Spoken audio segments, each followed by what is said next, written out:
Ya, Assalamualaikum warahmatullahi wabarakatuh. Waalaikumsalam warahmatullahi wabarakatuh. Selamat siang. Siang. Bagaimana kabarnya anak? Baik. Oke. Untuk memulai kegiatan pembelajaran kita pada siang hari ini, mari kita berdoa terlebih dahulu semoga apa yang kita pelajari pada siang hari ini dapat bermanfaat banyak. Kita berdoa bisa dipimpin oleh ketua kelas.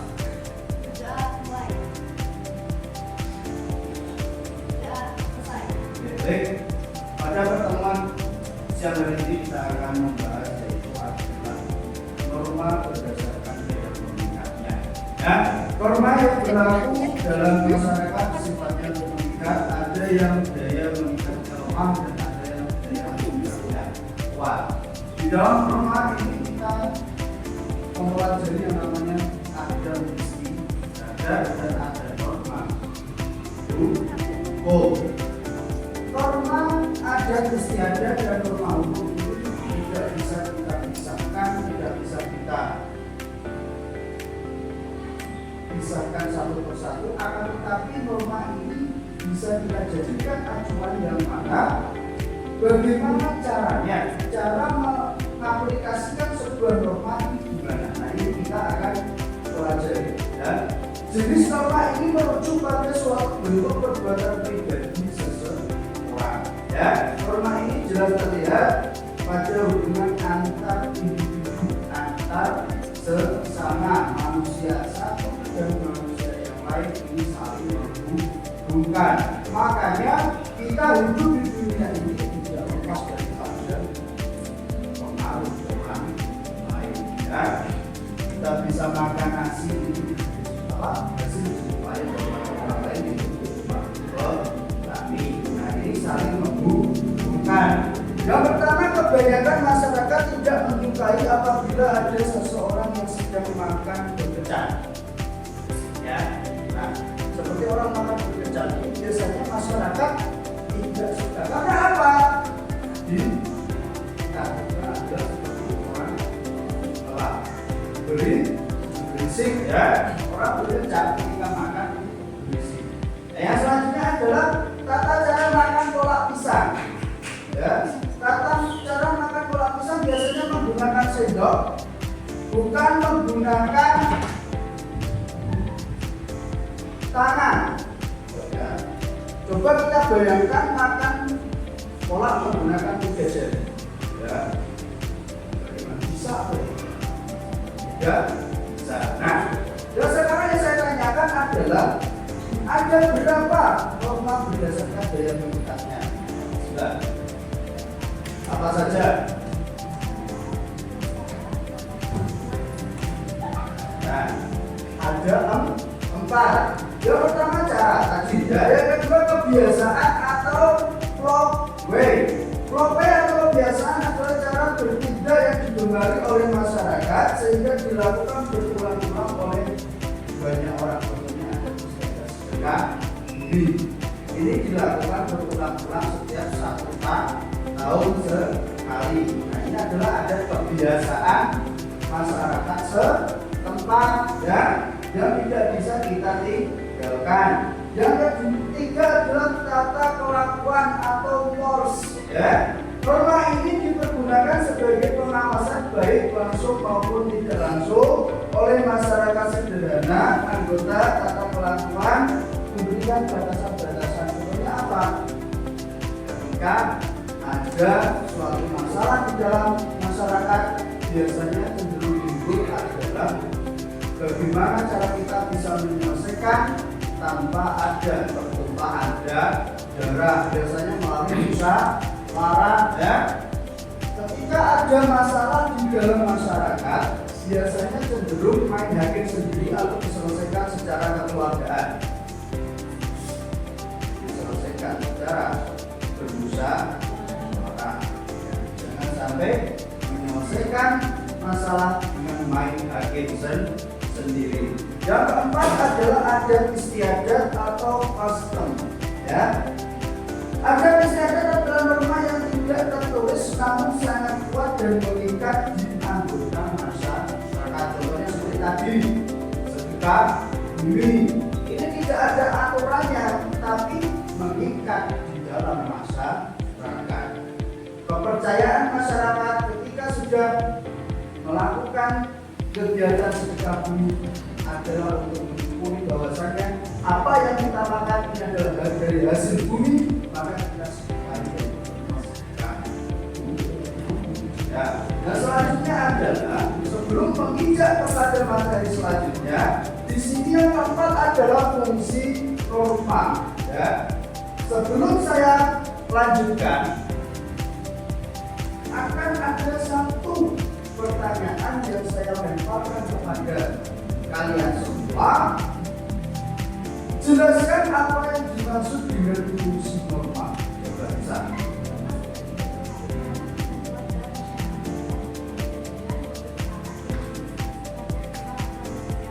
Oke, fungsi norma ini akan yang tadi disebutkan oleh saudara Nisa adalah apa yang dimaksud dengan fungsi norma, yaitu adalah bentuk kaidah atau ketentuan dalam masyarakat berperan untuk mengendalikan atau memberi arah, memberi sanksi bagi tingkah laku manusia. Ketika ada pelanggaran di dalam masyarakat, ini sanksinya apa? Yaitu berupa teguran, ya, berupa teguran atau berupa cibiran dari masyarakat. Biasanya ketika masyarakat sudah membicarakan kejelekan orang lain, itu berarti apa kesalahan? Nah, yang pertama, sebagai petunjuk arah dan pedoman dalam bersikap dan bertindak. Norma berfungsi mengarahkan perilaku manusia sesuai dengan ketentuan dalam norma.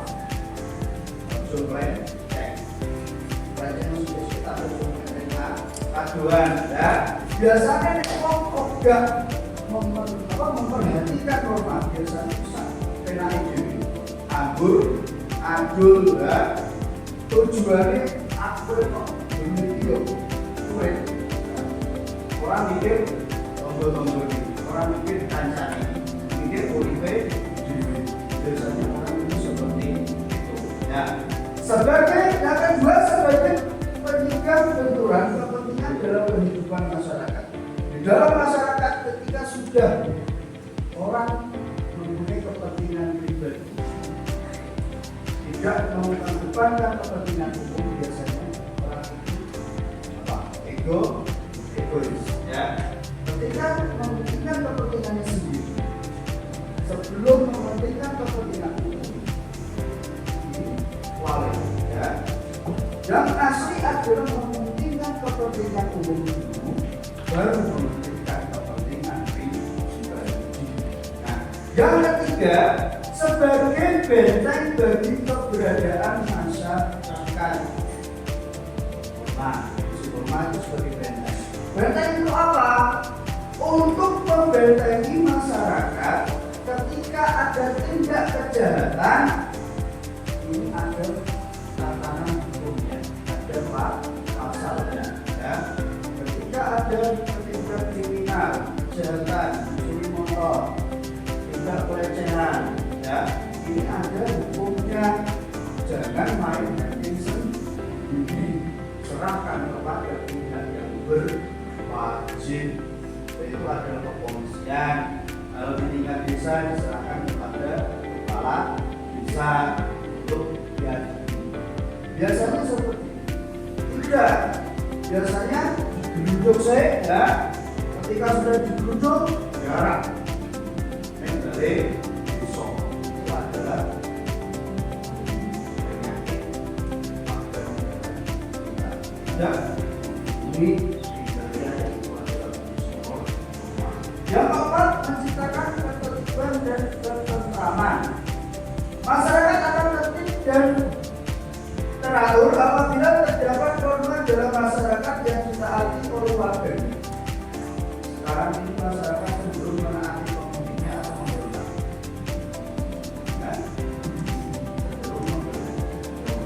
Kenapa? Karena pemimpin sekarang ini tidak bisa dijadikan panutan masyarakat. Sekarang pemimpin ini cenderung otoriter. arogan, ya, cenderung arogan. Mereka tidak lihat saat pencalonan yang memilih siapa. Itulah rakyat, ya. Makanya ketika sudah jadi pemimpin harus ingat yang dibawa itu adalah rakyat, dari rakyat kembali ke rakyat lagi. Apa saja ada seorang pemimpin tanpa adanya rakyat. Begitu juga adanya rakyat tanpa adanya pemimpin itu juga tidak bisa. Ya, mengendali kekuasaan terbesar adalah di tangan rakyat. Ketika rakyat sudah bergerak, pemimpin tidak akan bisa. Ya, ketika dia melakukan kesalahan. Yang selanjutnya yang kelima, memberikan rasa keadilan dan kepastian hukum. Ketika ada pelanggaran, dikenakan sanksi sesuai dengan pelanggaran yang dilakukan. Contohnya apa? Mencuri sepeda, maling itu ketika kecekel hukumannya apa? Minimal berapa? Itu 5 tahun. Ya. Apa? Pegawai orang sepiro kecekel penjara 5 tahun. Denda maksimal berapa? Itu 500 juta. Coba bayangkan. Makanya kita menjadi generasi muda harus bisa pintar-pintar mengemas diri kita dalam masa sampai kita menimbulkan kericuhan dalam masa makan. Ya. Nah, yang selanjutnya adalah hubungan antar norma. Ya, hubungan antar norma. Bagaimana cara bisa menghubungkan antar norma ini bagaimana? Itu dengan cara koreksi diri kita sehingga kita bisa membangun dalam masa depan. Makanya ada orang yang cenderung menutup diri, tidak pernah keluar di masyarakat, sekali keluar nanti di event-event tertentu. Ada nggak? Ada, ya. Bahkan ada masyarakat atau pemuda yang peduli keperangan, tidak pernah berkecimpung di masyarakat, sekalinya pulang di event tertentu membuat keonaran. Ada nggak? Ada, tentunya ada. Dan di setiap desa itu ada. Dan saya tidak menyebutkan inisialnya. Ya, maka daripada itu untuk menanggulangi itu semua, jangan sampai kita termakan omongan orang lain. Ya, harus mempunyai pendirian sendiri.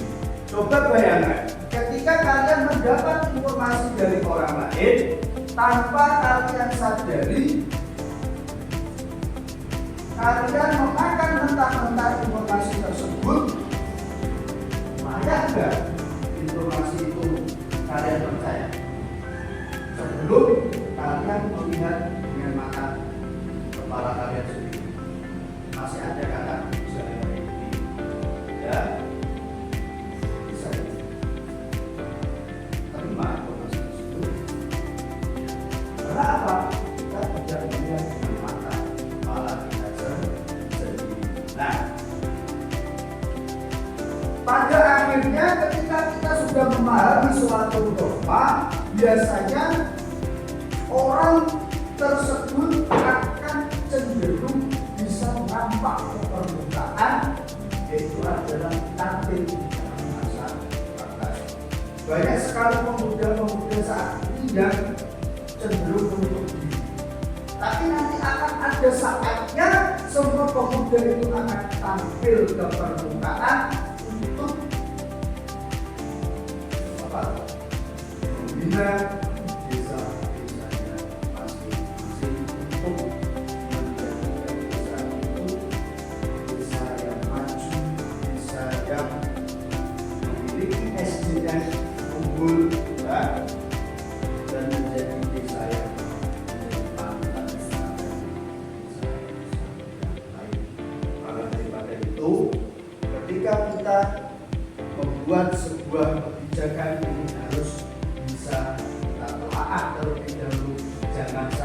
ketika kita membuat sebuah kebijakan ini merugikan orang lain, kita harus bisa menjadikan